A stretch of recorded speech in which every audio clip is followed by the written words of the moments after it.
혹시 목적지도 모른 채 떠나는 여행 해보신 적 있으신가요? 67세 최재훈. 그는 어디로 가는지, 누구를 만날지 아무것도 모른 채 버스에 몸을 실었습니다. 옆자리에 누가 앉게 될지도, 중간에 어떤 풍경을 만나게 될지도 몰랐죠. 그런데 이상하게 이름도 모르는 사람과 나란히 걷고 이야기를 주고받으면서 오랫동안 잊고 지냈던 따뜻함 같은 걸 느꼈습니다. 살다 보면 알게 됩니다. 꼭 대단한 사랑이나 운명 같은 인연만 필요한 건 아니라는 거요. 그냥 아무 조건 없이 옆에 있어 줄 누군가, 말 없이 함께 걸어줄 사람이면 충분할 때가 있습니다. 오늘 영상은 그런 하루를 만난 67세 최재훈 씨와 62세 한지연 씨의 이야기입니다. 시작 전 구독과 좋아요는 저희에게 큰 힘이 됩니다. 안녕하세요. 저는 서재훈, 올해 67입니다. 오래전에 반도체 회사에서 임원으로 일했고, 지금은 정년 퇴직 후 조용히 지내고 있어요. 사람들은 종종 말하더군요. 퇴직 후엔 여유롭고 낭만적인 삶을 살면 되지 않느냐고요. 하지만요, 막상 5년 전 아내가 떠난 뒤엔 하루하루가 참 조용하더라고요. 아침에 눈을 뜨면 침대 한쪽이 텅 비어 있고, 혼자 밥을 먹고 혼자 TV를 보고 그렇게 하루가 지나갑니다. 딸아이가 자주 와주긴 하지만 그 아이도 이제는 자기 인생이 바쁘죠. 하루는 오랜만에 만난 후배 상우가 그러더군요. 형님, 이렇게 살다가는 병나요. 사람 좀 만나고 바람도 좀 쐬어요. 이거 한번 보세요. 그러면서 전단지 하나를 내밀었습니다. 묻지마 관광이라는 글자가 크게 적혀 있었죠. 이름도 목적지도 모르는 채 하루 동안 낯선 사람들과 여행을 다녀오는 프로그램이라고 했습니다. 솔직히 처음엔 어이가 없었어요. 이 나이에 이름도 밝히지 않고 누굴 만난다는 게 뭐랄까 쓸쓸하고 허무하게 느껴졌거든요. 그날 저녁 텅 빈 거실 소파에 앉아 커피를 홀짝이며 뉴스도 드라마도 아닌 채널을 멍하니 보고 있는데 문득 그 전단지가 생각났습니다. 하루쯤 내 이름도 역할도 없는 사람이 돼보는 것도 나쁘지 않겠네. 그렇게 전화를 걸었고 토요일 아침에 서울역 맞은편 광장에서 모이는 걸로 예약을 했습니다. 그날 아침 가방 하나 들고 광장에 나갔을 땐 좀 쑥스러웠어요. 주변엔 저와 비슷한 또래분들이 서 계셨는데 다들 조용하고 표정도 조금은 무거웠죠. 아, 나만 이런 건 아니구나. 말 못할 사연 누구나 하나쯤은 안고 사는구나. 그렇게 생각이 들었습니다. 주최 측에서 도착 순서대로 파트너를 정해 주었고 제 앞에 선 분은 단정한 단발머리에 짙은 남색 원피스를 입은 조용한 인상의 여성이었습니다. 그분은 먼저 웃으며 인사를 했습니다. 저는 그냥 지연이라고 불러주세요. 저도 웃으며 대답했죠. 그럼 전 재훈입니다. 처음엔 어색했어요. 그런데 같이 버스에 올라 옆자리에 나란히 앉고 도심을 벗어나 시야가 탁 트인 고속도로에 접어들 즈음부터 조금씩 말문이 트이기 시작했습니다. 지연 씨는 조용했지만 상대방 이야기를 참 잘 들어주는 분이었어요. 창밖을 바라보다가 이렇게 말하더라고요. 친구가 말했어요. 인생 잠깐이라도 나로 살아보라고. 그래서 용기 내봤어요. 그 말이 마음에 박혔습니다. 나로 살아보는 하루. 누군가의 남편, 아버지, 팀장, 사장님 이런 게 아니라 그냥 나 자신으로 있는 하루. 그 하루가 그렇게 시작됐습니다. 버스는 2시간쯤 달려 강릉 근처의 한적한 바닷가 마을에 도착했습니다. 이름 모를 작은 어촌이었지만 하늘이 맑고 공기가 깨끗해서 마음이 환해지는 기분이 들었죠. 도착하자마자 가볍게 점심 식사를 하고 오후에는 자유 시간이 주어졌습니다. 그때 그녀가 먼저 말을 걸었어요. 저 혹시 바다 구경 같이 하실래요? 사실 저도 혼자 걷는 게 익숙하긴 했지만 그날은 혼자이고 싶지 않았습니다. 그래서 함께 걷기로 했죠. 모래사장을 따라 천천히 걸었습니다. 신발 안으로 모래가 스며들었고 파도 소리는 생각보다 더 가까이 들렸습니다. 이상하게 마음이 참 고요해졌어요. 그렇게 걷다가 서로에 대해 조금씩 이야기를 꺼냈습니다. 그녀는 지금은 문화센터에서 노인 대상 그림 수업 보조 강사로 일하고 있다고 했어요. 크게 힘든 일은 아니고 색칠을 도와드리거나 필요한 준비물을 챙기는 일 정도라고 하더군요. 저도 위로받고 있어요. 사실은요, 언젠가는 전시회를 해보고 싶었어요. 그림이 꼭 말이 되는 도구가 될 수 있다고 믿었거든요. 그 말에 제가 이렇게 말했죠. 충분히 하실 수 있을 것 같은데요. 지금도 이렇게 용기 내어 나오셨잖아요. 그녀는 잠시 멈춰서 저를 바라보며 작게 웃었습니다. 그렇게 말해주는 사람이 처음이에요. 어딘가 나와 닮은 사람이구나 싶었습니다. 삶이라는 파도에 떠밀리다 보니 자신을 위한 시간은 늘 뒤로 밀려 있었던 사람. 그때 저는 문득 스스로에게 이런 질문을 했습니다. 나는 마지막으로 뭘 해보고 싶다고 말한 게 언제였을까? 그저 회사 다니고 가족 챙기고 남편 역할, 아빠 역할, 임원 역할. 정작 제 이름으로 뭔가 하고 싶었던 날들은 언제였는지 가물가물하더군요. 걷다 보니 햇살이 따뜻했고 바닷바람은 찬데도 마음 한편은 조금씩 풀어지는 느낌이었습니다. 그 후엔 근처 카페에 들러 함께 커피를 마셨습니다. 유리창을 통해 햇살이 들어오고 창가 커튼이 살짝 흔들리는데 괜히 그런 풍경이 좋더라고요. 그녀가 조심스럽게 물었습니다. 여기 왜 오신 거예요? 진짜 이유요. 한참 말이 막혔습니다. 그러다 고개를 살짝 숙이고 조용히 답했죠. 그냥 너무 조용해서요. 아무 말도 안 해도 되는 하루가 필요했어요. 그리고 혹시라도 말하고 싶어질 때 누가 있어도 괜찮은 그런 하루요. 그녀는 제 말을 듣고 잠시 창밖을 바라보다가 웃으며 말했습니다. 그럼 오늘이 그런 하루가 됐으면 좋겠네요. 꼭 기억에 남는 하루가 아니어도 마음이 편했던 하루, 그런 거요. 그 말을 듣고 정말 마음이 풀렸습니다. 그날의 바다는 정말 조용했고 그녀와 함께 걷는 걸음은 서로의 그림자를 나란히 그려주듯 참 조심스럽고 따뜻했습니다. 말이 없어도 어색하지 않았고 같은 방향을 바라보며 걷는 것만으로도 위로가 되는 느낌이었어요.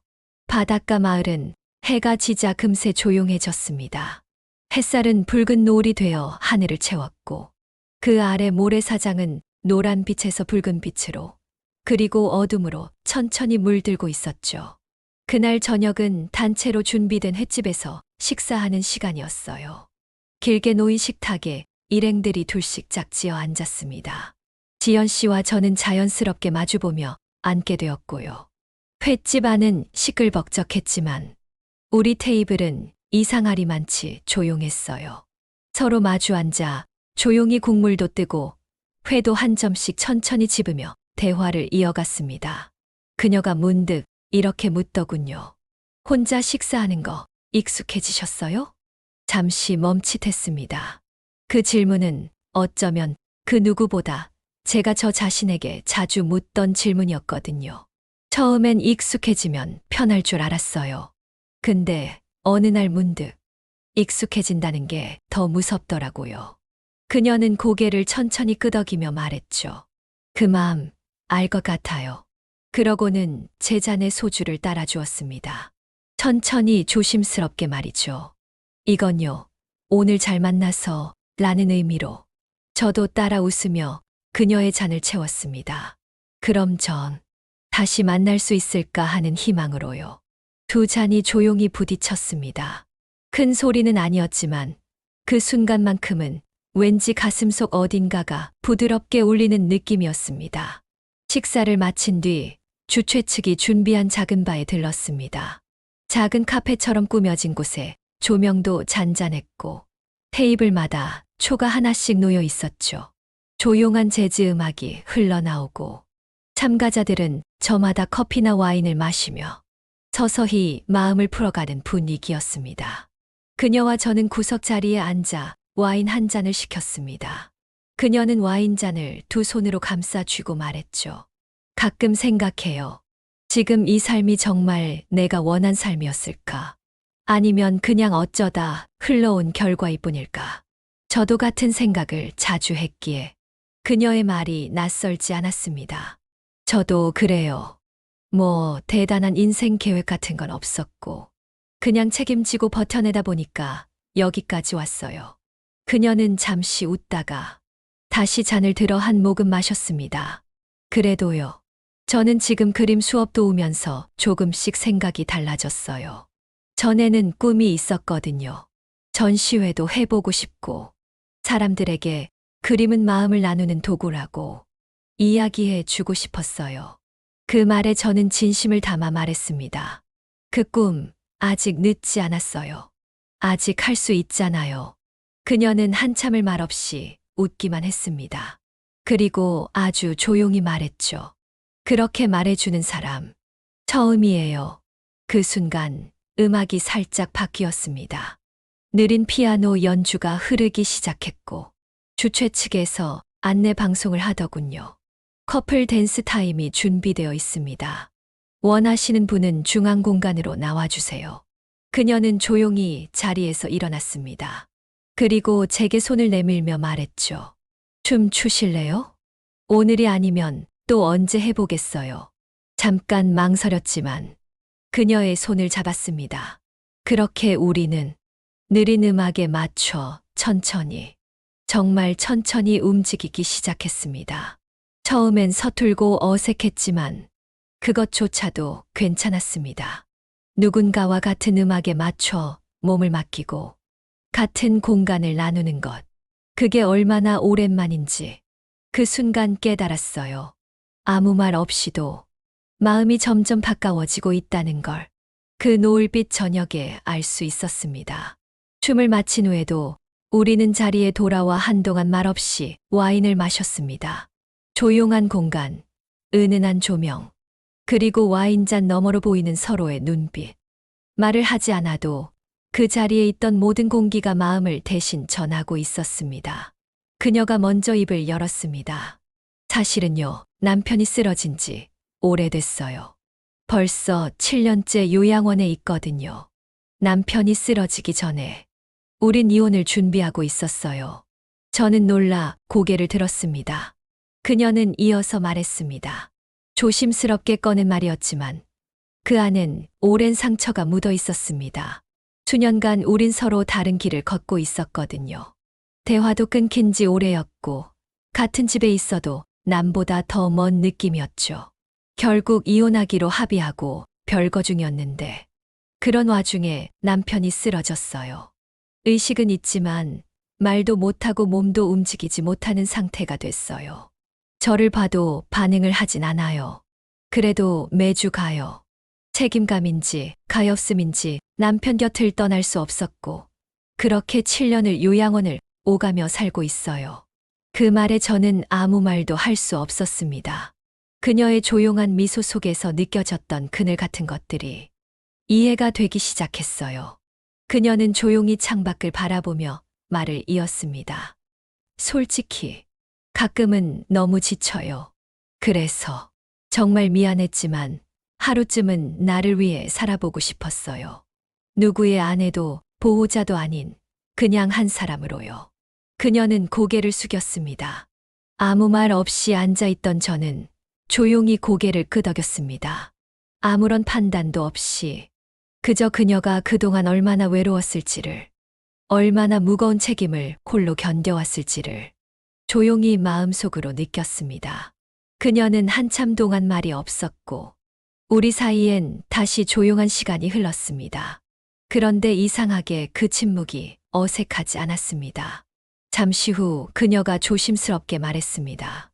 이런 얘기 사실 누구한테도 해본 적 없어요. 묻지도 않고 판단하지 않으셨어. 그래서 오늘은 그냥 다 털어놓고 싶었어요. 그녀는 고개를 숙이며 조용히 웃었습니다. 시간은 자정이 가까워지고 있었고 주최 측에서 숙소 열쇠를 나눠주며 인사를 했습니다. 객실은 1인 1실입니다. 조식은 내일 아침 8시에 준비됩니다. 모두 고생 많으셨습니다. 참가자들은 하나둘 열쇠를 들고 흩어졌고, 저와 그녀도 엘리베이터 앞에 나란히 섰습니다. 엘리베이터 안은 조용했고, 버튼이 눌리고 문이 닫히는 그 짧은 순간이 왜 그렇게 길게 느껴졌는지 모르겠습니다. 복도를 따라 걸으며 서로 다른 방 앞에 멈췄을 때 그녀가 먼저 고개를 들었습니다. 오늘 정말 고마웠어요. 마음이 이렇게 편할 줄은 몰랐어요. 저도요. 오랜만에 사는 것 같은 하루였던 것 같아요. 그 말을 듣던 그녀가 갑자기 말끝을 흐렸고 고개를 숙인 채 한참을 머뭇거리더니 조용히 물었습니다. 혹시 술 한 잔 더 하실래요? 저는 순간 놀랐습니다. 그녀의 눈빛은 설렘이라기보다 긴 외로움 속에서 꺼낸 아주 작은 용기 같았어요. 그냥 좀 더 이야기하고 싶어서요. 무슨 뜻으로 받아들이셔도 좋아요. 그냥 오늘은 그러고 싶어요. 그녀의 진심 앞에서 저도 아무 말 없이 고개를 끄덕였습니다. 그렇게 우리는 다시 엘리베이터에 탔습니다. 다시 버튼이 눌리고 문이 닫혔고 아주 작은 방 안에 단 둘이 마주 앉게 되었죠. 방은 크지 않았습니다. 우리는 스탠드 조명 아래 마주 앉아 와인 한 잔을 더 나누었습니다. 그녀는 잔을 들며 조용히 말했습니다. 이 잔은요. 오늘 하루 제 이야기를 들어주셔서 감사하다는 의미로 드리는 거예요. 저도 조용히 잔을 들었습니다. 우리의 잔이 가볍게 부딪혔습니다. 아주 작게, 그러나 또렷하게. 그날 밤 우리는 누구의 엄마도 누구의 아빠도 아닌 그냥 한 사람으로 마주 앉았습니다. 말로 다하지 못했던 수많은 감정들이 조용히 방 안을 채우고 있었습니다. 그리고 저는 알 수 있었어요. 멈춰 있던 감정이 조심스레 움직이고 있다는 걸요. 아침 햇살이 커튼 사이로 스며들어 방 안을 천천히 밝혔습니다. 저는 창가에 앉은 그녀의 뒷모습을 조용히 바라보고 있었어요. 그녀는 커피 한 잔을 들고 바다를 바라보고 있었죠. 조용한 침묵 속에서 제가 먼저 말을 걸었습니다. 잠은 좀 주무셨어요? 그녀는 고개를 살짝 돌리며 웃었습니다. 네. 오랜만에 무서운 꿈도 없고 아침이 덜 무거웠어요. 그 말에 저도 따라 웃었지만 어딘가 가슴 한편이 찌르듯이 아릿했습니다. 이 평온한 시간이 이제 끝이라는 걸 알기 때문이었죠. 우리는 짐을 정리했고 체크아웃 시간이 다가오자 함께 엘리베이터를 탔습니다. 내려가는 동안에도 말이 많지 않았습니다. 하지만 어색하지 않았어요. 그저 조용히 서로의 온기를 느끼는 시간 같았습니다. 버스에 올라 서울로 향하는 길. 창밖 풍경이 어느 때보다 빠르게 지나갔습니다. 바다는 점점 멀어지고 도시의 건물들이 점점 더 다가왔죠. 그녀는 창가 쪽에 앉아 있었고 저는 그녀의 옆모습을 조심스럽게 바라보다가 이내 시선을 돌렸습니다. 뭔가 말을 꺼내고 싶었지만 어떤 말도 이 순간에 어울리지 않는 것 같았거든요. 그냥 이대로 기억으로 남는 게 좋을 수도 있다. 그런 생각이 들었습니다. 서울역에 도착하자 사람들은 하나둘 인사를 나누고 각자의 길로 흩어졌습니다. 그녀는 가방을 메고 제 앞에 섰습니다. 그리고 아주 조용한 목소리로 말했습니다. 정말 고마웠어요. 좋은 하루였어요. 따뜻하게 기억할 수 있을 것 같아요. 그 말을 듣고 저는 조심스럽게 대답했죠. 저도요. 오랜만에 누구랑 마음을 나눴다는 기분이었어요. 그녀는 작게 고개를 숙이며 돌아섰습니다. 그 순간 제 마음이 조급해졌습니다. 이대로 보내면 정말 다시는 못 볼 수도 있겠구나. 그렇게 생각이 들었지만 저는 끝내 그녀의 이름도 연락처도 묻지 않았습니다. 그게 이 여행의 유일한 규칙이었고 이 하루가 순수하게 남을 수 있는 마지막 선이었으니까요. 그녀가 멀어져 가는 뒷모습을 끝까지 바라보다가 저도 조용히 반대 방향으로 발걸음을 옮겼습니다. 며칠 후 다시 익숙한 일상으로 돌아왔습니다. 아침이면 커피를 내리고 혼자 밥을 차리고 텔레비전을 켜지만 소리는 귀에 잘 들어오지 않았습니다. 방 안을 걸으며 문득 그날 함께 걸었던 모래사장, 커튼이 살랑였던 카페, 창밖을 바라보던 그녀의 얼굴이 떠올랐습니다. 소리도 없이 아주 조용하게 그날의 기억이 제 마음속을 되짚어 오고 있었어요. TV를 끄고 창밖을 보며 제 자신에게 이렇게 물었습니다. 지금 나는 어디쯤 와 있는 걸까? 이젠 누군가를 다시 기다릴 수 있을까? 그 질문엔 아직 답을 못 찾았지만 적어도 그 하루가 내 마음을 움직였다는 것만은 분명했습니다. 가을이 깊어가던 어느 날, 회사 후배가 전화로 이런 부탁을 했습니다. 형님, 이번에 저희 회사가 문화센터랑 협업하는 그림치료 전시회를 후원해요. 얼굴 한번 보여주시면 센터 쪽에서도 좋아하실 거예요. 딱히 내키지는 않았지만 오랜만에 바깥바람도 쐬고 후배 체면도 세워줄 겸 얼굴을 비춰보기로 했습니다. 행사 당일 소규모 전시회가 열리는 문화센터에 도착했습니다. 복도엔 아이들의 그림과 어르신들이 그린 소박한 작품들이 벽을 따라 전시되어 있었어요. 저는 천천히 걸으며 하나하나 그림을 감상했습니다. 그러다 한 그림 앞에서 발길이 멈췄습니다. 그림 속엔 하얀 나무의자 하나, 그 옆에 놓인 꽃병, 창밖엔 희미하게 펼쳐진 바다가 보였습니다. 그림을 바라보는 순간 묘한 느낌이 들었습니다. 익숙했습니다. 낯설지 않았어요. 조심스레 아래 명패를 봤습니다. 한지연 문화센터 그림치료 보조 강사. 그 순간 심장이 툭 내려앉는 기분이었습니다. 설마 아니겠지. 하지만 마음속에선 이미 확신이 스멀스멀 올라오고 있었습니다. 그때 등 뒤에서 익숙한 목소리가 들려왔습니다. 그림을 오래 바라보시네요. 천천히 몸을 돌렸습니다. 그곳에 그녀가 서 있었습니다. 한지연. 말이 나오지 않았습니다. 입술이 먼저 떨렸고 가슴이 묘하게 조여오는 느낌이었습니다. 그녀 역시 저를 보자마자 얼굴빛이 달라졌습니다. 그 짧은 순간에 서로 수백 마디의 말이 서로의 표정에 담겨 있는 듯 했습니다. 저는 어떻게든 평정심을 유지하려 애쓰며 말했습니다. 저는 그냥 후원 행사 때문에 왔어요. 근데 이게 뭐랄까 참 믿기질 않네요. 그녀는 작게 고개를 끄덕였습니다. 저도요. 아까부터 제 그림 앞에 오래 서 계신 분이 계셨어. 설마 했는데 서로를 마주 본 채 아무 말도 하지 못하고 몇 초간 서 있었습니다. 감정이 복잡하게 올라왔습니다. 기뻤습니다. 하지만 동시에 당황스러웠습니다. 그날 이후 가끔씩 떠오르던 그 감정들이 단숨에 되살아났습니다.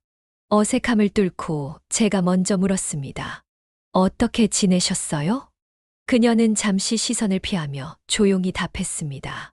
그냥 하루하루요. 별일 없이 조용히. 짧은 대화였지만 그 안에 많은 것들이 담겨 있었습니다. 상태를 묻는 게 아니라 감정을 묻고 있었거든요.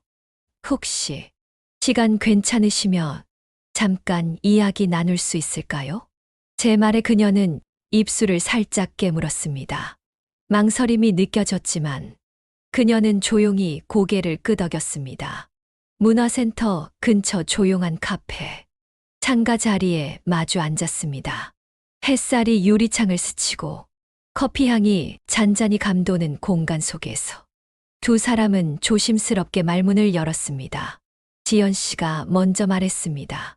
그날 이후 저는 그 하루를 그냥 꿈처럼 간직했어요.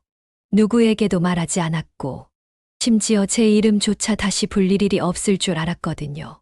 저도 그녀를 바라보며 조용히 대답했습니다. 저도 그날을 잊진 못했어요. 이상하게 오래 남더군요. 너무 짧았는데도 그녀는 작게 웃었습니다. 그 웃음 뒤에는 불안과 흔들림이 함께 묻어 있었습니다. 혹시 후회하신 적은 없으셨어요? 그 말에 저는 한참을 고민했습니다. 그러다 고개를 저으며 말했습니다. 아니요. 후회보다는 다시 볼 수 없다는 게 오래 마음에 남았죠. 그 순간 그녀의 눈빛이 잠깐 흔들렸습니다. 짧은 재회였지만 마음은 다시 처음처럼 복잡하게 흔들리고 있었어요. 전시회가 끝나고 집에 돌아온 그날 밤, 머릿속이 너무 복잡해서 쉽게 잠들 수 없었습니다. 조용한 방 안, 불 꺼진 천장을 멍하니 바라보다가 문득 서랍 속 명함 하나가 떠올랐어요. 한지연 문화센터 그림치료 보조 강사. 그녀가 주려다 망설이며 두고 간 그 명함을 나는 버리지 못하고 서랍 깊숙이 넣어뒀었습니다. 손끝으로 명함을 만지작거리며 한참을 고민했습니다. 연락을 해야 할까 말아야 할까. 그날 전시회에서 이미 충분한 인사를 나눈 게 아닐까. 그냥 추억은 추억으로 남겨두는 게 낫지 않을까. 하지만 결국 조심스럽게 메시지를 보냈습니다. 그린 마음에 오래 남았습니다. 시간 괜찮으시면 차 한잔 할 수 있을까요? 답장은 의외로 빨리 도착했습니다. 고민했지만 저도 대화가 필요했던 것 같아요. 다음 주 화요일 괜찮으세요? 그렇게 우리는 다시 마주 앉았습니다. 한적한 카페, 창가 자리. 처음과는 조금 달라진 거리감. 하지만 그 속엔 진심을 말하려는 조심스러운 마음이 묻어 있었습니다. 그녀가 먼저 입을 열었습니다. 정말 연락 주실 줄은 몰랐어요. 사실은 오지 않길 바랐던 마음도 있었어요. 저는 고개를 끄덕였습니다. 저도요. 메시지 보낼까 말까 수십 번 고민했어요. 그냥 그날로 끝내는 게 맞다고 생각했었거든요. 그녀는 손에 쥔 머그잔을 조용히 돌리며 창밖을 바라보았습니다. 그리고 아주 조용한 목소리로 말했습니다. 남편은 여전히 요양원에 있어요. 말도 못하고 눈빛도 흐려요. 그래도요. 오랜 세월을 함께 했으니까. 좋든 싫든 그 모든 시간이 제 몫이 됐어요. 그래서 끝까지 곁을 지키기로 했어요. 그 말에 저는 할 말을 잃었습니다. 그녀의 말은 차분했지만 그 속에는 오랜 시간의 책임과 결심, 그리고 체념이 담겨 있었습니다. 그날 이후로 생각했어요. 사랑은 뭘까? 이해받고 싶은 마음은 죄일까? 그 말을 듣고 저는 조용히 대답했습니다. 감정은 죄가 아니에요. 다만 어떤 마음으로 감당하느냐가 중요하죠. 지연 씨는 그 말을 듣고 한참 동안 조용히 웃기만 했습니다. 그 웃음은 슬픔도 아니고 기쁨도 아니었습니다. 그냥 마음이 가벼워지는 순간의 표정이었죠. 그리고 그녀가 조용히 손을 내밀었습니다. 악수 같기도 하고 마지막 인사 같기도 했습니다. 당신 덕분에요. 한동안 잊고 지냈던 제 모습이 깨어났어요. 고마웠습니다. 저도 그 손을 따뜻하게 잡았습니다. 저야말로요. 그 하루 그리고 오늘까지 모두 감사합니다. 그 순간 무언가 마음 깊은 곳이 살짝 가벼워지는 느낌이 들었습니다. 카페를 나와 함께 걷던 길. 신호등 앞에서 서로의 발걸음이 멈췄습니다. 오늘 이후로 우연히 마주친다면 그녀가 조심스럽게 말했습니다. 그땐 그냥 모른 척해요. 그게 더 좋을 것 같아요. 저는 작게 웃으며 대답했습니다. 그래요. 하지만 마음속에선 그날의 그림 하나쯤은 간직하고 있을 겁니다. 파란불이 켜지고 그녀는 먼저 길을 건넜습니다. 그녀의 뒷모습이 천천히 멀어졌고 저는 한참 동안 그 자리에 그대로 서 있었습니다. 그날 이후 저는 다시 평범한 일상으로 돌아왔습니다. 여전히 혼자 아침을 맞이하고 여전히 혼자 커피를 내리고 혼자 저녁을 먹습니다. 하지만 어딘가 모르게 이전과는 조금 달랐습니다. 사람은 말이죠. 한 번 마음이 흔들리고 나면 다시 완전히 예전으로 돌아가긴 어렵더라고요. 그녀와 나눈 그 하루가 제 안에 어딘가 고요하게 따뜻하게 남아 있었습니다. 물론 저는 다시 그녀에게 연락하지 않았습니다. 그녀도 마찬가지였고요. 우리는 서로 모른 척하기로 약속했으니까요. 그게 우리 방식의 배려였고 품위 있는 이별이었죠. 그 후로도 몇 번 문화센터 앞을 지날 일이 있었지만 일부러 멈추지 않았습니다. 다만 가끔씩 아주 조용한 날, 비 오는 날 저녁이나 늦가을 바람이 창문을 흔드는 날이면 그녀가 문득 생각났습니다. 잘 지내고 있겠지. 그림은 계속 그리고 있으려나. 저는 더 이상 그리움에 마음을 맡기진 않았습니다. 그저 그녀가 언젠가 말했던 바다 풍경처럼 제 마음 한편에 조용히 놓인 풍경 한 장으로 그날을 간직하기로 했습니다. 어느 아침, 저는 한강공원 산책길을 걷고 있었습니다. 따뜻한 햇살, 바람에 흩날리는 벚꽃 잎들, 그리고 멀리서 들리는 자전거 벨 소리. 그냥 그런 평범한 봄날이었어요. 벤치에 앉아 눈을 감고 바람을 느끼고 있는데 저 멀리서 누군가 그림을 그리고 있는 모습이 보였습니다. 조심스럽고 부드러운 붓질. 어딘지 익숙한 뒷모습. 그녀였을까요? 아니면 닮은 사람일까요? 그건 중요하지 않았습니다. 저는 그저 그 모습을 조용히 바라보다 다시 눈을 감았습니다. 마음속엔 여전히 그날의 바다 풍경이 남아 있었고 그녀의 그림처럼 저도 제 인생의 캔버스에 하나의 온기를 조용히 새겨 넣고 있었으니까요. 가끔 우리 인생에는 이름도 남지 않는 작은 만남이 찾아옵니다. 아무 약속도 없이, 아무 대단한 사건도 없이 그저 서로의 빈자리를 조용히 채워주는 사람. 그리고 그 만남은 짧은 시간이었지만 긴 외로움 끝에 잊고 지냈던 따뜻한 감정을 다시 일깨워줍니다. 서로의 삶으로 돌아간 뒤에도 그 하루는 조용한 온기로 남아 가끔 생각날 때마다 우리 마음을 다정하게 안아줍니다. 이 영상이 여러분의 마음에도 작은 온기를 남기길 바랍니다. 그리고 잊지 마세요. 가끔은 아주 짧은 만남 하나가 우리가 다시 살아갈 힘이 되어줄 수 있다는 것을. 만약 오늘 이야기가 마음에 닿았다면 구독과 좋아요로 따뜻한 응원 부탁드립니다. 그리고 여러분도 살면서 잊지 못한 작은 만남이 있다면 댓글로 나눠주세요. 여러분의 이야기가 또 다른 누군가의 마음을 조용히 위로할 수 있습니다. 지금까지 긴 영상 시청해 주셔서 감사합니다.